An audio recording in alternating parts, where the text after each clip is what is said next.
But these goals weren't, they didn't use these when Burnie was there. Burnie, up there was 6 wing, and 4, 5 and 6 were up there, and they used to put the punished guys, the guys they were punishing in the circle. Yep. And the only way to get into the circle was to come out of 6 wing, down, it was led into the circle, 4 wing and 5 wing. Now Burnie was in the circle for trying to escape before they sent him to Grafton. Good morning and welcome to episode 57. Today is Tuesday, the 27th of May.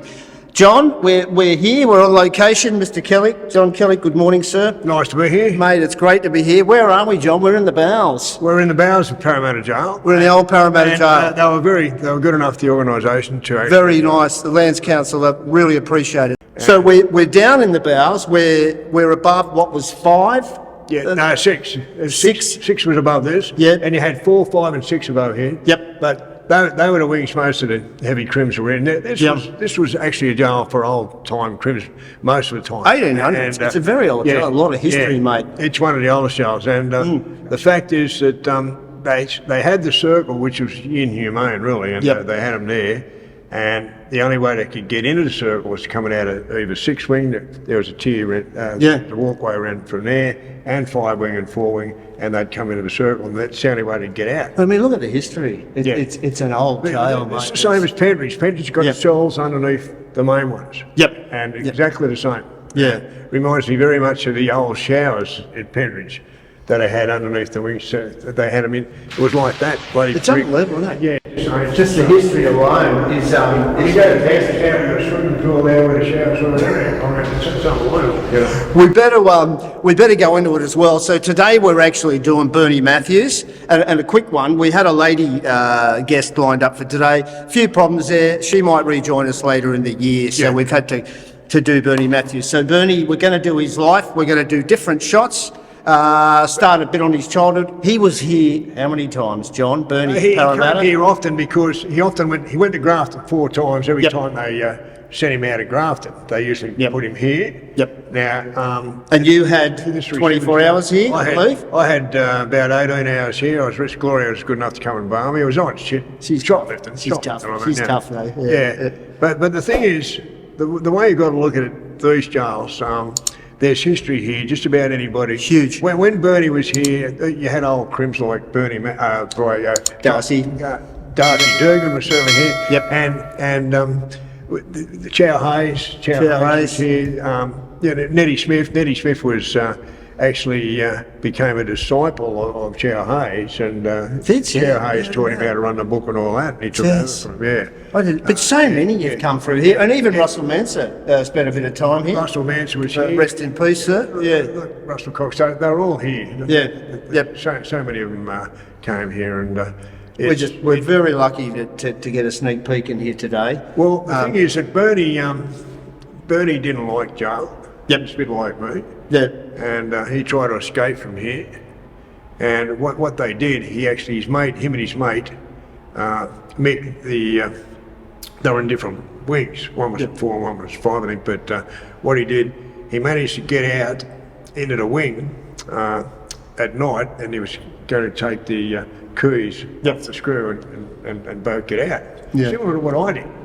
He did assault a prison officer, hit him over the head with a metal object. I'm not sure what it was. That shows desperation, though. It's not intent it's intent to get away. As a human, as human, you would do that, mate. Yeah. He spent 4 trips in Grafton. Yep. I did 4 trips in Hastings. Now, same thing. I saw the prison officer, got his gun. He was nothing personal. That's that human instinct kicking in, isn't it? When he hit him, it was near where his mate was. Yeah. In the other window, he hit him over the head with a broom, and that put him down. That knocked him out.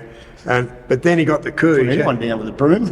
Well, he had to open the gate to get his mate through that wing. Yep. And it jammed. And when he's trying to, he got sprung by the screws because they come down and they give him a terrible flogging. And as they do. Yeah. And that was his first trip. He sent up to Grafton, and when he got to Grafton, he described it. They just strip you off. Mm-hmm. And flog it. Yeah. They drove in those days. They drove him up there. They used to fly him up in a light plane, but Earl Heatley and another bloke tried to hijack the plane, and they got a terrible fight. They give them hell over that too. Yeah, they were in chains, and that's how desperate they were. Well, Yeah. again, we come back to human instinct as well, so... Well, they just didn't want to. They know what was going to happen. As soon as they get there, they open the gates.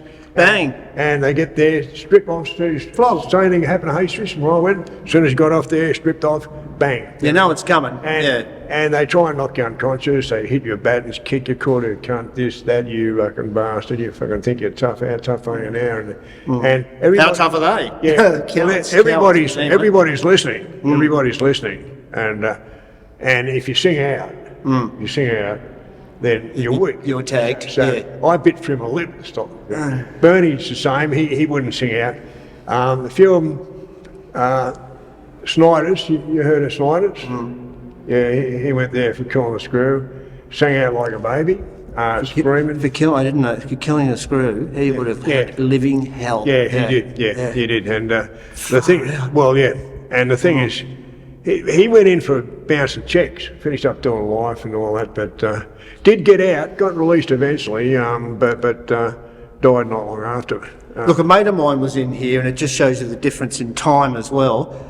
He got 2 stints in here for DUIs. Yep. And for pub fights. Yeah. I don't know if it was the first or second time they put him in with a murderer. And it actually worked out really good. The guy was fine. Yeah. But just to show you, pub fights, DUIs will put you in with a murderer. That's how the system was. Goldman's the same. That you got the toughest crims in the state go there. Yep. They're doing 40, 50. When I was there, that what is the 5T gang for all those. Oh yeah. There's Cabramatta and all that. Yeah. The Vietnamese guy. You know, I got on like that. Good guys doing 50s, 40s. They'll help you if they can, but you upset them or rip them off. Different situation. You're a dead man. But Burnie is acknowledged. If you look Burnie up, he did write a great book called Intractable, 2006 I think it was. But the thing is that he's regarded as one of the top crims. Rob Banks. Interesting story, and there's a big, massive redemption in there as well. And you know, I mean, a lot of redemption. But with Burnie, it wasn't redemption to the extent, say, a lot of crims that get out. Yep. Burnie still attacked the system until the day he died. Yep. And so do I, to an extent. Yeah. I mean, I'm redemption. I say to people, don't do this, don't do that. Don't want crims. And Burnie was the same. Didn't want anyone following his footsteps. Yep. Wanted a nice life. But ripped into the system for what it was, what it did, and what it was still doing, the two-tiered system. And when people were getting bashed, someone got suicide and all that there. I mean, yeah, he was there when, he goes way back. But the thing is that he first got arrested, Burnie, in 1969. It'll change locations. Yeah, we should go. Because we'll return. We'll get right into it. Burnie Mathews. Yeah.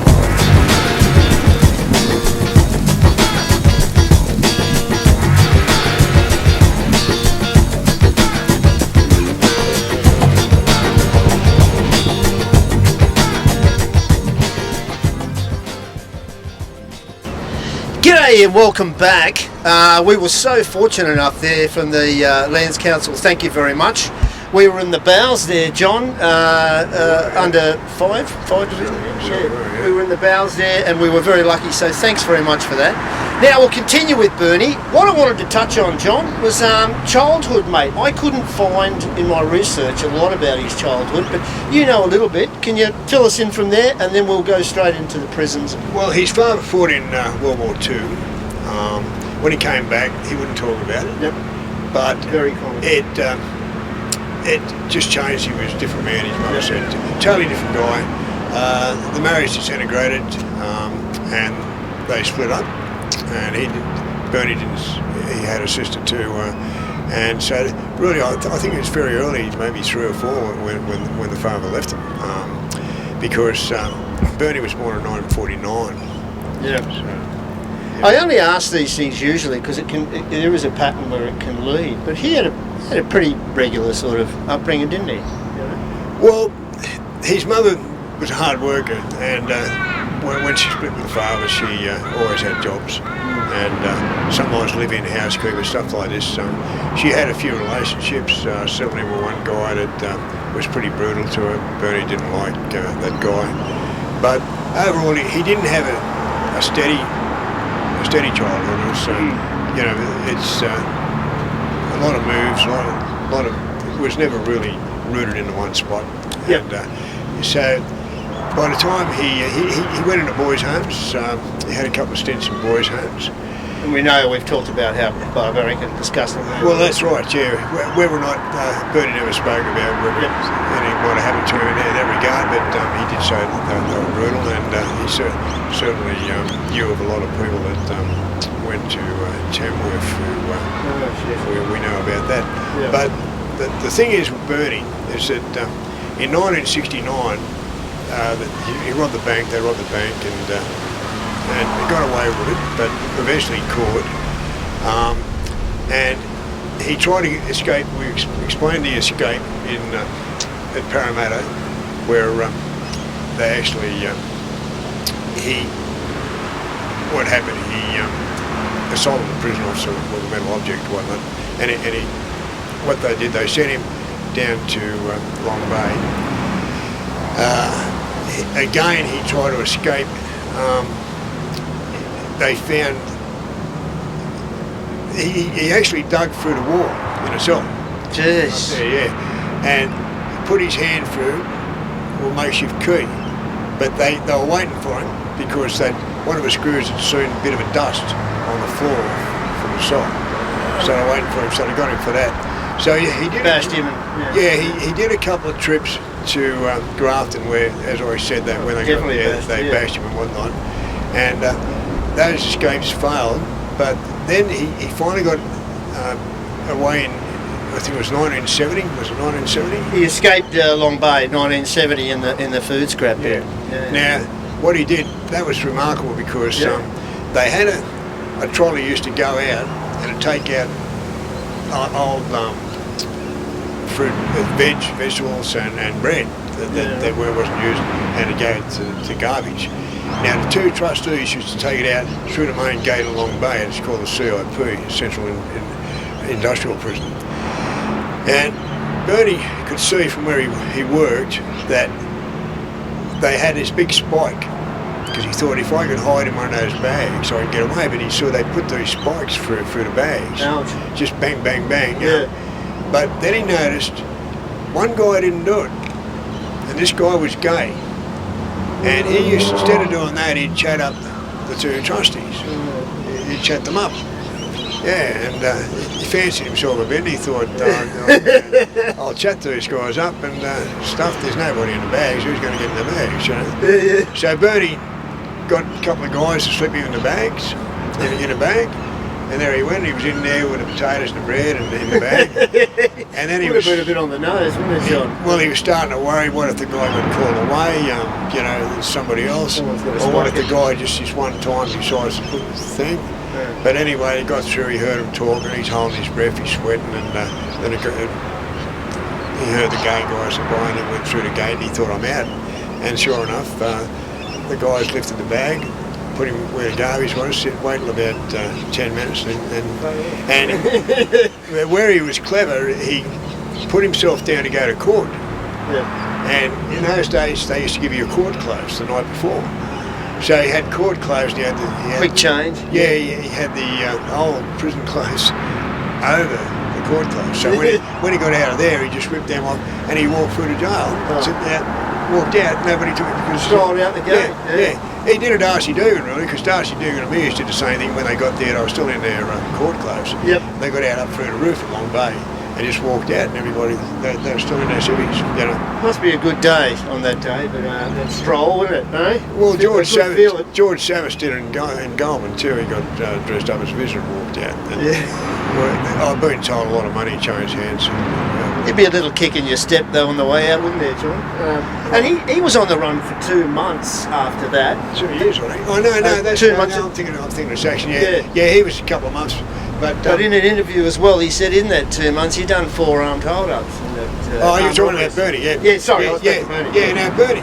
No, but what happened? This is the main part of his story. When Burnie got out, there's a young girl got kidnapped, taken out up near the cross, and taken out and raped and then dumped about 6 miles away. Now, because he'd escaped that very day, the next thing, the Daily Mirror played it up the front page. They had a photo of Burnie, mad rapist, and he'd never been in rape, and he was very upset about sexual predator.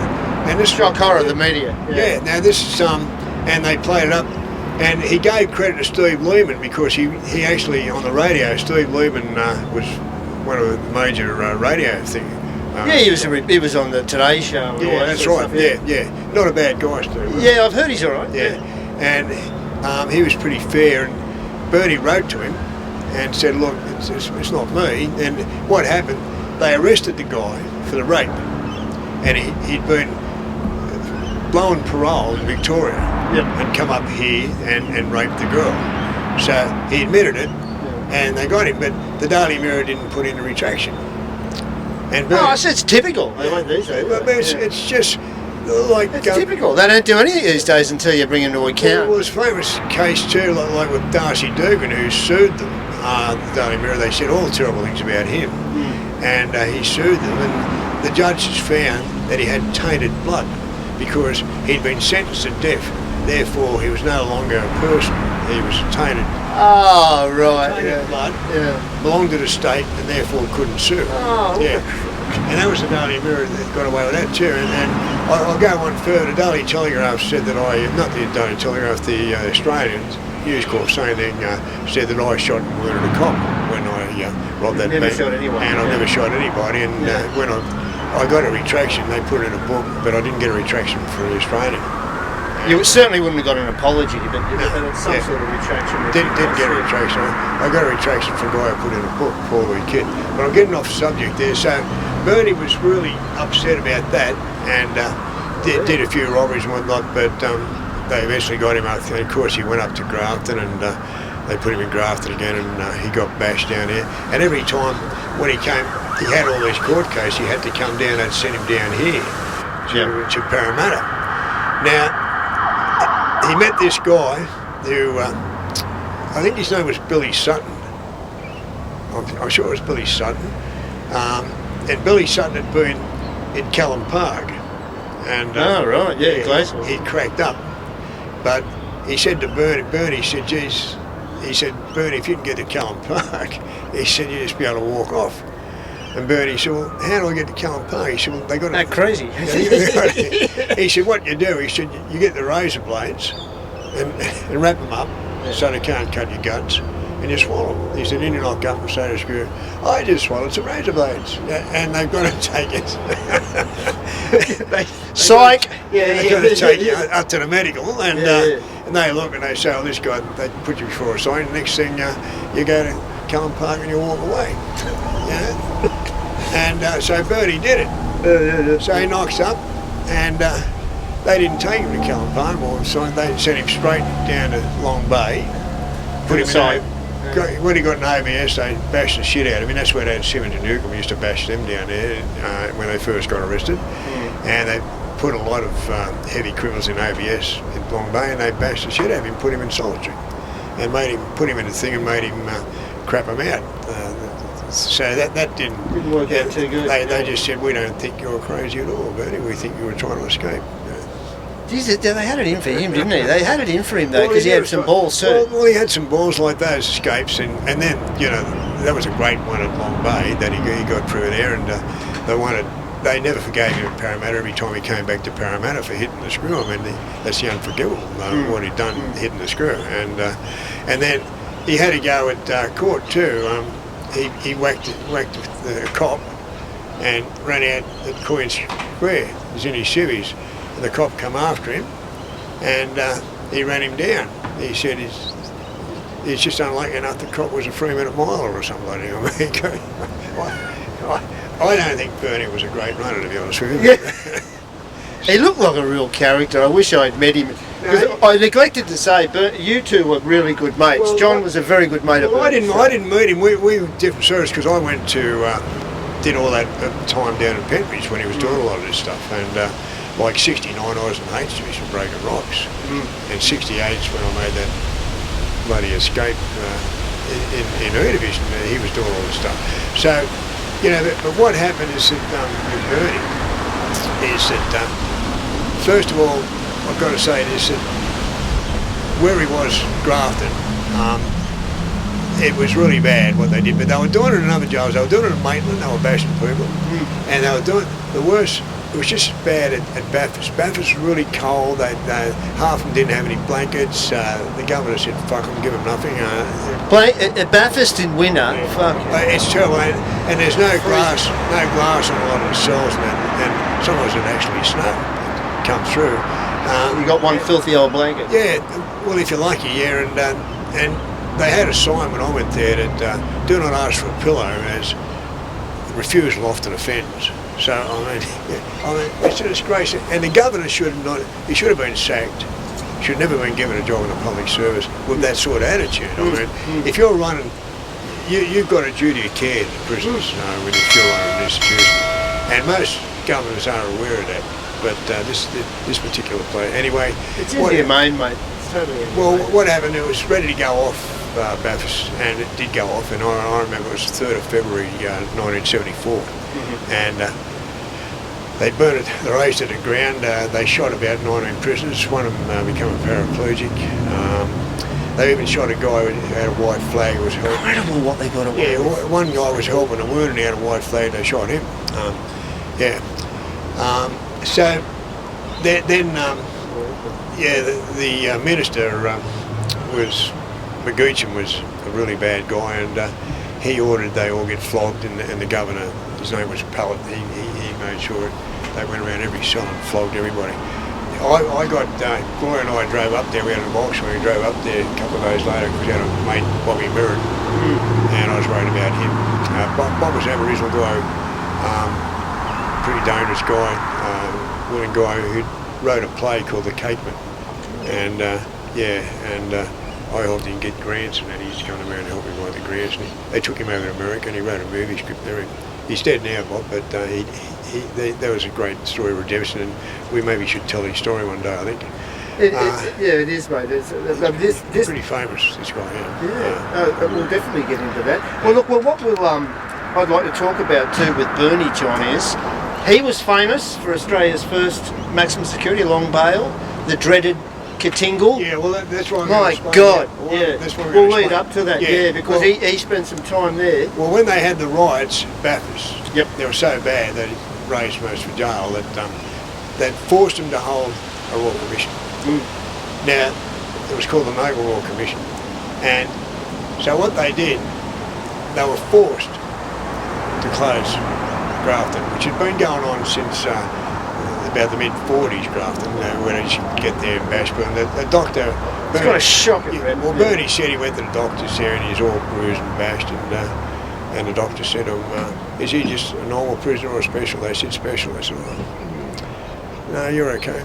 Tell him, he can get a bit... And, he didn't say anything. The doctor was famous for this. But, people committed suicide over what that... But, so what happened, with the inquiry, what they opened up Katingal.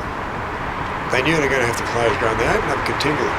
Now, it's an electronic zoo, and there was no windows or anything in it, and you didn't know, it was... Shocking reputation, that place. Well, it was renowned for what they said, the psychologists, sensory deprivation. You can't, have no contact with the sun, not know if it's day or night. It's just sensory deprivation. All psyche to break it. And he spent nearly 3 years there, and I think it was the last guy to leave there when they put him in there.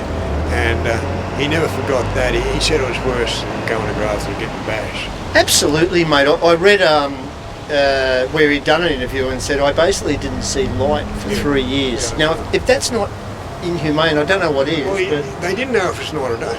Yeah. 3 years. Only by their return. And of course, Cox upset the other car when he escaped. And anyway, they forced... Jesus, he must have been flogged throughout his life. Well, he did a long time, about 19 years.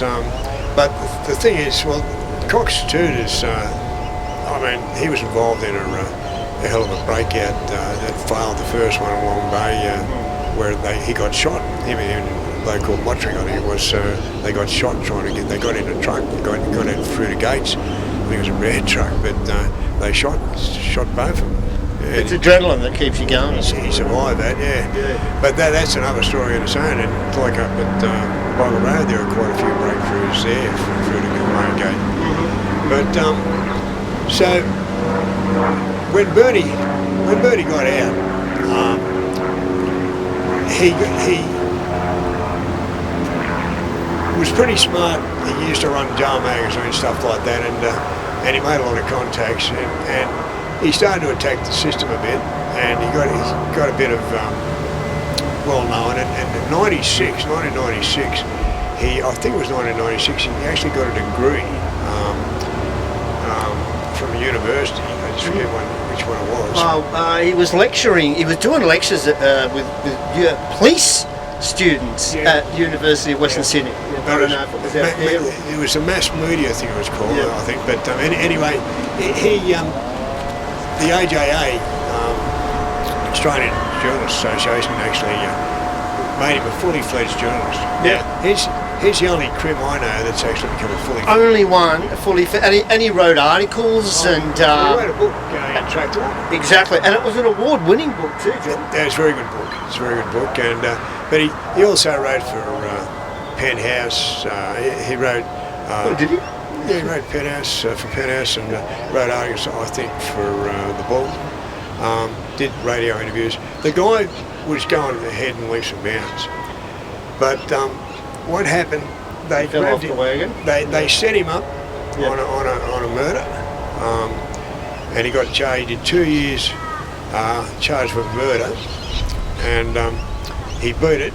It wasn't him, and they accepted that it wasn't him.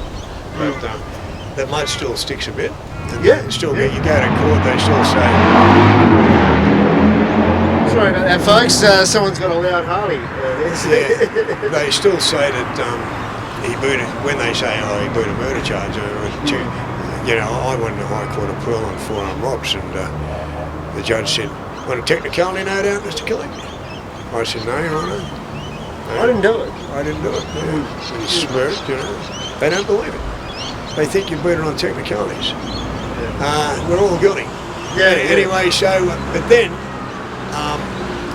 they set him up, and I ran into him up at, I'd done a sentence, and we just missed each other at Park Landwood, and I got extradited after I'd done the sentence up to Queensland on 4 banks, and I didn't do it. Well, I beat through him, and the other one pleaded guilty and didn't get very long on it. But the fact is that when I ran into him, his arm was broken. It was in a sling, and he wasn't big and heavy like he was, as we know, Burnie. He had black hair. He wasn't a bad-looking guy, and but it's probably all the jail that he'd done and the starvation ration. But I had a good talk to him. We had some talks. He said, "John, I didn't do this." They had him on this armoured van robbery, and it was pretty heavy charges, really heavy charges. And anyway, he did a couple of years on that. I'm not sure how long he did on that. It might have only been a year. He did 2 years on the murder one that he didn't do, and then he might have done it less than a year on this one.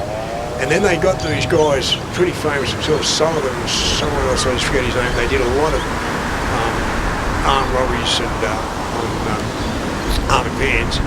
They got them, and they admitted that they did the one that Burnie was charged with. So even then, they didn't acquit him straight away. He had to fight to get out.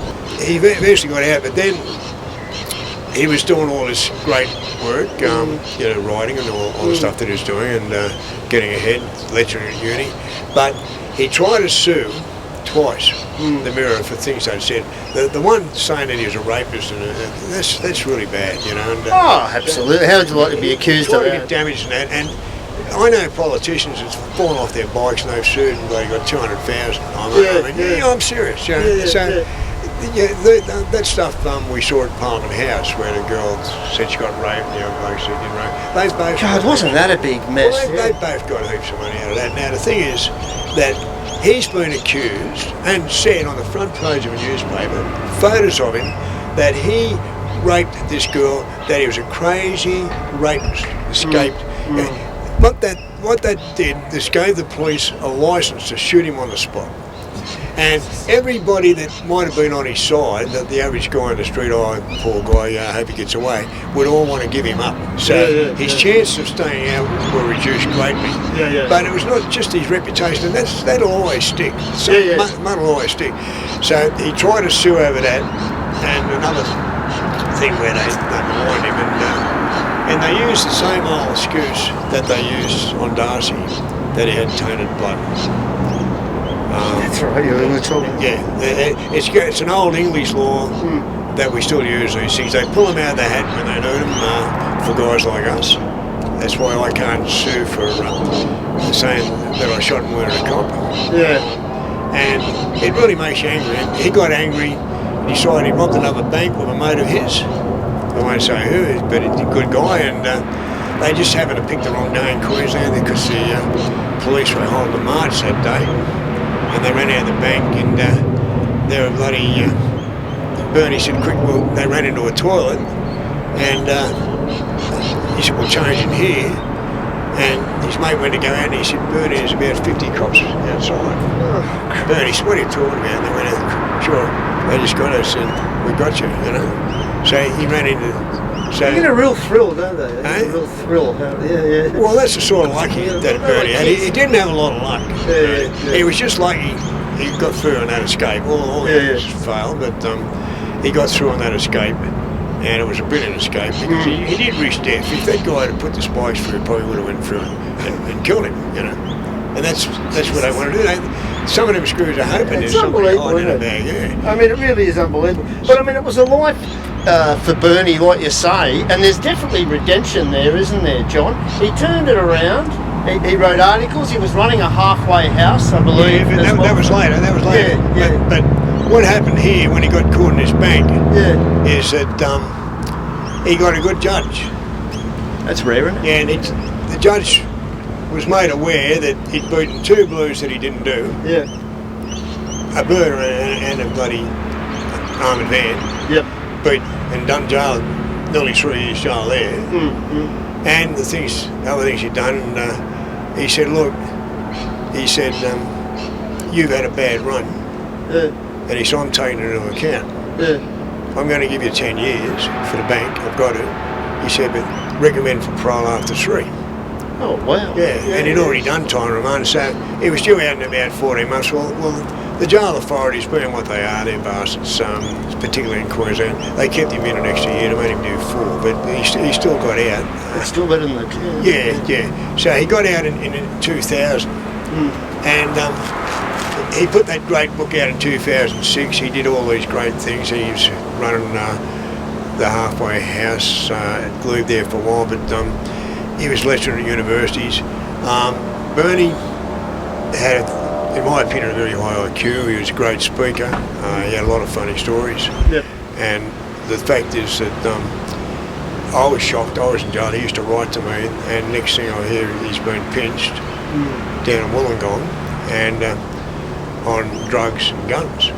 This was 2008 now, wasn't it? I was looking at that because, and that's what, I think he had 18 years at that point, and with whatever, it bumped it up to 28. He's done a total of about 28 years. That's right, yeah. But I think that with the drugs and the guns, that bumped it right up, Well, he used to ring around and glory all the time. He had some good friends, and when he got out, he stayed. They gave him rent free for 12 months at Bathurst. But I think, unfortunately, none of us knew that that maybe contributed to his death. And I'll tell you what happened here.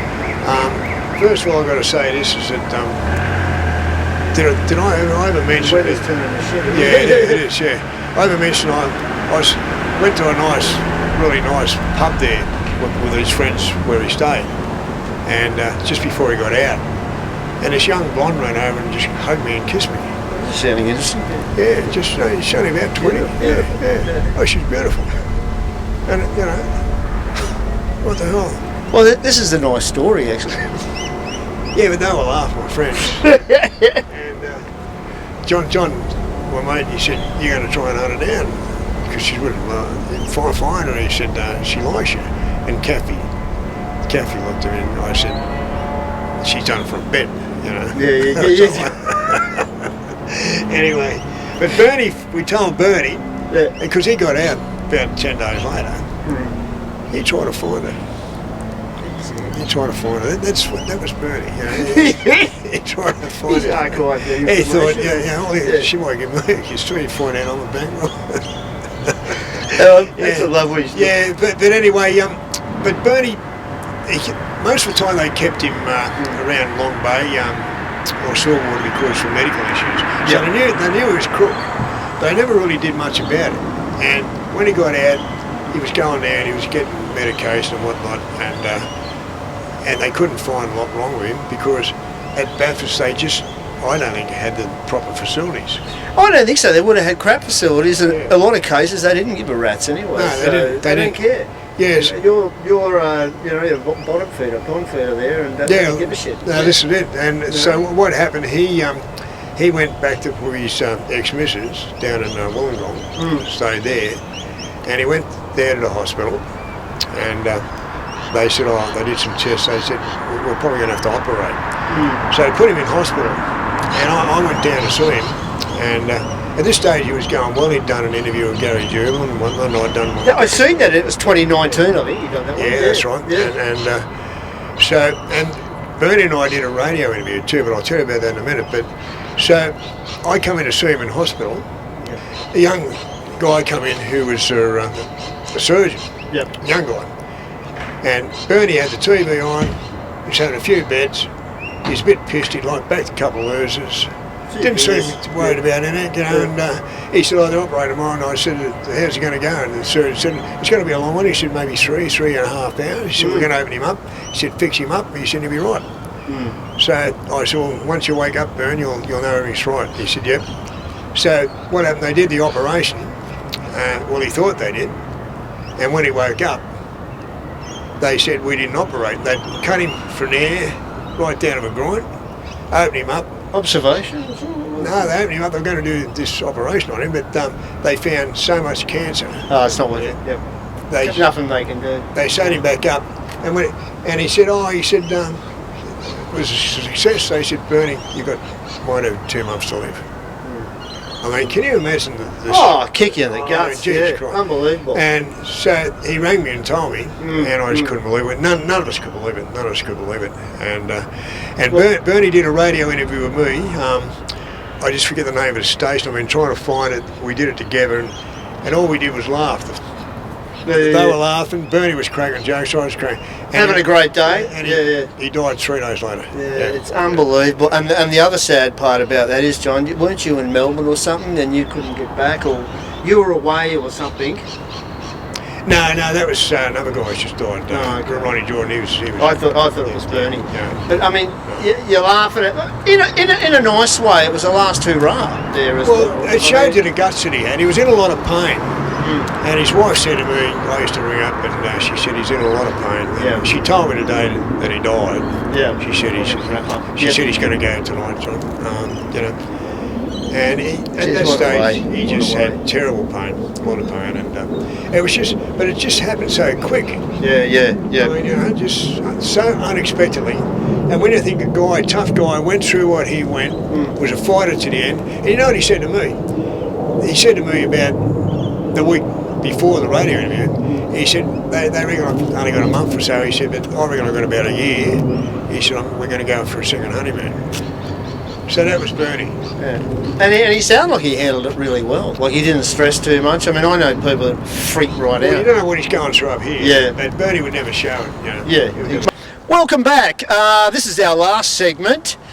Before we get into it, of course, go the Mighty Eels. I was born in Parramatta, John. Glory in my they son. fumigated it since then. But Glory in my son. They beat my team nearly 2 years in a row, 82-83 in the grand finals.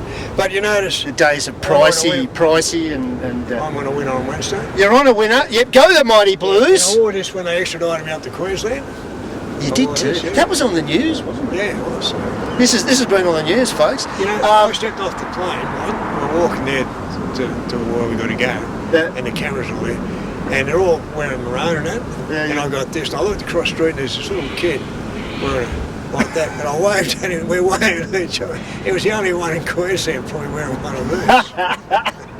Oh, good on you. He probably saw it on the news that night. He would have said that. This is famous.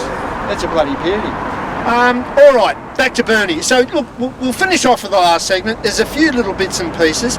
As I said before, there was a lot of redemption in there, and when he did, before he fell off the wagon in 2008. Yeah, but look, he did a fair bit of good stuff. We should explain that. Yeah, he did some good stuff. He was helping someone out when he did that. Yeah, right. Yep. He was. Yep. He was. That was near Wollongong, and I believe it was some bit of drugs and a bit of guns. Yeah, he was dirty on himself later. Was that a Chinese bloke? Yeah, he was dirty on himself, and because he didn't need to do it. Yep. He was going okay, and he was going from strength to strength, and it cost him about 9 years, I think. I think he got 9 or 10, which bumped it up to the top of 28. Yeah. Which is a shame, and it also would have torn out his credentials and stuff at the time as well. Like, you know. Well, I got the shock of my life. Yeah. When it happened. Because he really was doing great things. Yeah. Articles, he's for the paper, he's done all sorts of things. Maccas is going to put up some stills. We've got a picture of his media ID as well. Well, when he ran that place in Glebe House, he took Darcy Dugan under his wing. Mm. And they were very close. They were close. They met each other at Grafton. Yep. You know, I mean, only the worst of the worst in the eyes of the screws in society go to Grafton. And absolute shocker. But you know, what they did to people and how people stayed sane, you got to wonder. And it's a credit to Burnie that he was able to come out and do the things that he did after that, and had the mind that he had. Yeah. He was a naturally gifted writer. Yeah, he was. But he took Darcy under his wing, and he was always with him. And of course, when Darcy was deteriorating, Burnie Mathews looked after him quite a bit. I've got a picture actually of him visiting Darcy in his last years. We'll put that up on the podcast. Yeah, so Darcy really looked up to and respected Burnie too.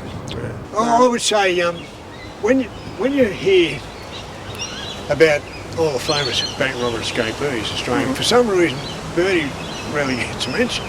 I mean, it's surprising, isn't it? Yeah, they're going Abbott, Cox, Walker and Ryan, Simmons and Newcomb, Denny. They never mentioned Burnie Mathews, and yet. Yeah, he did more than all, really, in so many ways. It's a big part of the 70s, 80s, 90s thing. Well, most of them, I mean, they even went to HBS like Walker and Ryan, or they went to Grafton, you know, like Simmons and Newcomb and the rest of them. But the thing is that Burnie 4 times at Grafton, I think it's probably a record to do 4 stints there. Horrible joint. You know, Australia, the only Australian ex-criminal to become a journalist, fully fledged journalist. Yep. You know, and was wrongfully maligned as a rapist, a crazed rapist, on the front page of a newspaper. It's disgraceful, and couldn't get a cent compensation about it. A couple of bank robberies in there and an escape. Yeah, well, one escape, but probably 4 or 5. Well, he actually escaped from Queens. I think he got away, but the guy ran him down. And, you know. Thanks very much. He caught him in a 3-minute miler. Thanks very much. Yeah, and a couple of bystanders too jumped in as well. But it's remarkable what he's done, an award-winning book. I mean, that book was very successful. Articles he wrote were successful, working with the prisoners and Halfway House. Well, he won awards for articles he wrote too. I just can't remember the names of them. But like yourself, and I'm not being, but it's a natural talent. You're a very, very good. John's a very good writer, and he won't. He'll kick me in a minute, but you're a very good writer, and Burnie was the same, and it's a natural gift, though. It's a natural gift, mate. Yeah, well, Burnie. I'm gonna get one in a minute. You're gonna kick me in a minute. Well, the thing is that Burnie and I could have put out a great book together.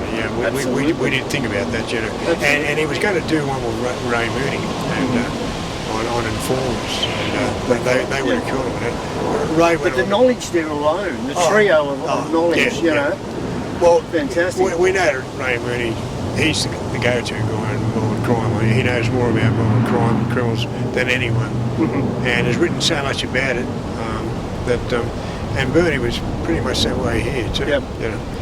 And they were going to do a book on informers, but Ray has finished up doing one anyway. But they would have combined on it. And Burnie's had a couple of manuscripts. He was working on 3 books, and none of them are finished now. I think that his wife's got them, but they certainly would be worth getting hold of. So what he's got there, and Where's she? She's up in Queensland. she's down in Wollongong. Oh, she's in Wollongong. But the fact is that you could see a comeback from Burnie Mathews. Maybe someone will finish those books.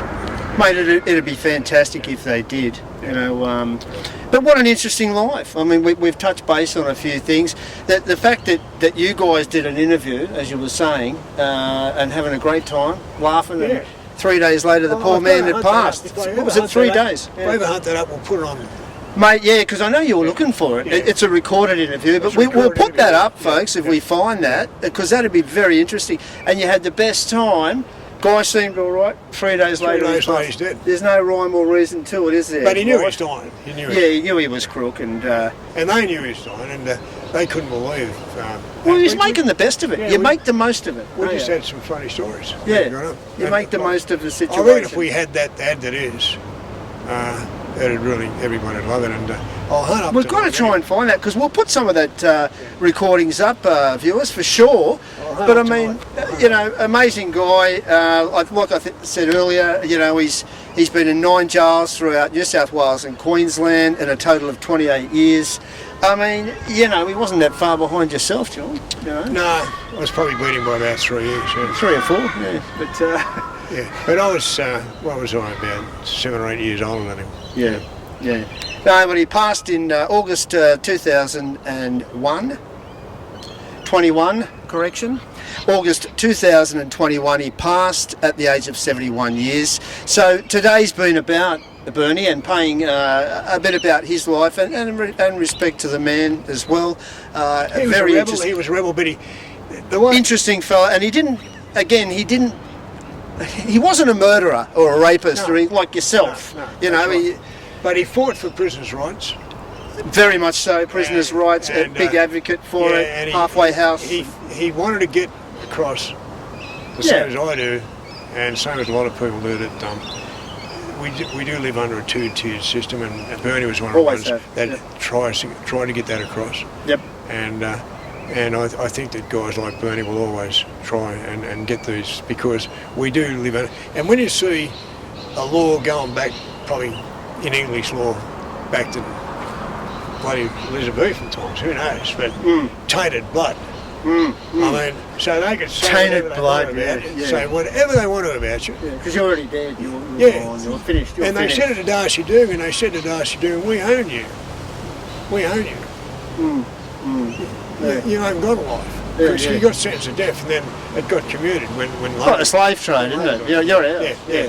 You'll roll over and do tricks. That is a great. It's like the slavery of the South, Civil War. Yeah, we own you, mate. That's it. Yeah, the Civil We'll tell you when to shed. The Civil Dead. Yeah, that's like. There's a great movie. What's something about the Civil Dead? It's a really great movie about that. About the Civil War stuff. And, about how prisoners are feeling. It's unbelievable. But look, I think we've touched a few points. We were very lucky enough today to get in and see that, John. And thank you very much to the Lands Council. Thank you. We really appreciate it. It was really nice. Very kind, mate. And we weren't expecting that footage. We got a bit of the circle. We're right here outside the Old Parramatta Jail on location today at 57. And those walls are bigger than they look. They do. They don't look that huge. I haven't been here for 25 years. Yeah. A lot of guys broke their legs. Mate, once we were inside, you look up, you think, oh, fucking hang on. Yeah, $6 million man would have to. Lee Majors might have a shot, but we've been here today, and we're talking about and paying respects to Mr. Burnie Mathews, number 57. John was a good personal friend of his. Could I just say one thing? Please. There's a guy, he's still in jail now, another bank robber and very heavy guy, he escaped many times, Chris Binns. Right. He escaped from Parramatta, he jumped, and I don't know exactly where, but he jumped from one part of the wall to the other, and it's an one of the best escapes going. See, that's balls, and also that's adrenaline and human instinct. It's human instinct when we're caged, you know. I'm not excusing anything, I don't know what he did, but it's human instinct. If I die, I die, but I'm going to do this. And, I'd rather die trying than to continue living in this toilet, you know, but anyway, good on you, mate. Thank you very much. I'd quickly say the last 2 episodes, thank you to all our viewers, John. My God, we've picked up 100 subscribers. We really appreciate it with George Freeman. One quick correction I'd like to make before I go with George Freeman. I made one mistake, and I researched on MSN, and it's my mistake. When he got shot on that one assassination attempt, he didn't chase the fella. No. My bad. He actually ran across the street. I believe a doctor lived there, and that manoeuvre saved his life. So he didn't chase the guy. That was incorrect. He went across to the doctors there, and that saved his life. Thank you for the last 2 episodes. It's really helped us a lot. We love the location, and we're going to continue location, John. Yeah, well, if you haven't I put my jacket on, now it was cold, now I'm bloody boiling. But well, if you haven't subscribed or liked, please do, because we need it. It's free, please like and subscribe. Thank you everyone, 1320 and rising. That was 57. We'll be back real soon, John, for 58. We will, and we might have a special one from... We've got a couple of things cooking. That English boy. We've got a couple, well, we might, he's a bit of an old school character, isn't he? We've got a few things on the boil. We do have the ladies coming. Don't hold your breath, but they are coming eventually. It's definitely, they're locked in. It's just, they're in Queensland, and it's when it all works out. So, is that about right? One's in Adelaide. Adelaide and Queensland, and we're professionally amateur, as you can tell, and we love being amateur. Because you can do what you friggin' like. That's right. You know, I'm trying to cut the swearing. Thanks again. Love this man. We're going for some lunch. So that was 57, John. Thanks very much. On location. Go the Mighty Eels. Parramatta.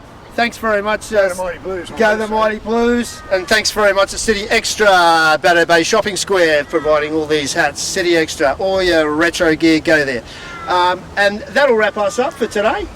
Absolutely. And look, it's really great of them to actually. I think it made a difference to get it. Lands Council, thank you so much. It gave me anyway a feeling, bringing it back, and making me realise what jail's really all about. Yeah, oh, definitely. And to have a look in there, we really appreciate all the staff there at Parramatta Jail. Thank you very much. That was 57. We'll see you real soon. Bye from John. Bye. Take care, everyone. We'll see you soon. Bye.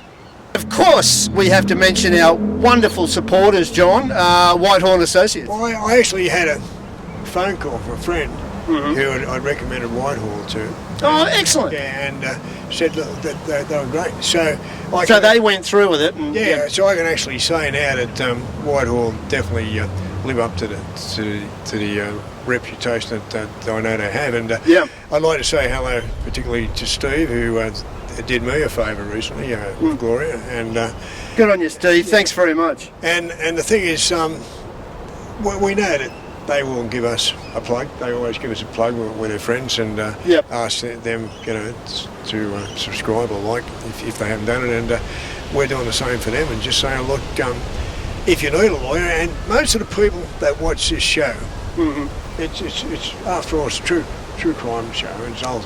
Absolutely, we all get into a spot of bother. And if we don't, then somebody we know does. And so we just urge you to think about Whitehall first.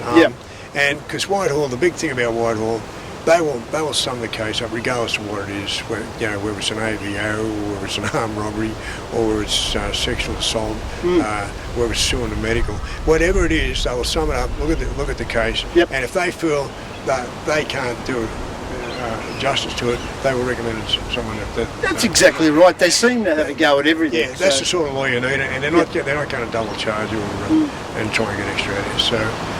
I recommend Whitehall, and we put the number up there, and hopefully we'll have an infomercial for them next time. Yeah, soon we'll have an infomercial, so you won't have to listen to us all the time. But Steve's a wonderful guy. They've given us a lot of support.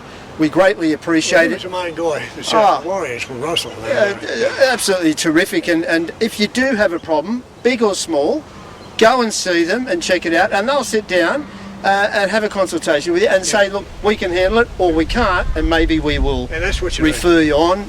No win, no fee. That is what you need. That's Yeah, what exactly you need. right. Yeah. So thank you very much, Whitehall. We really appreciate it. Thanks, John.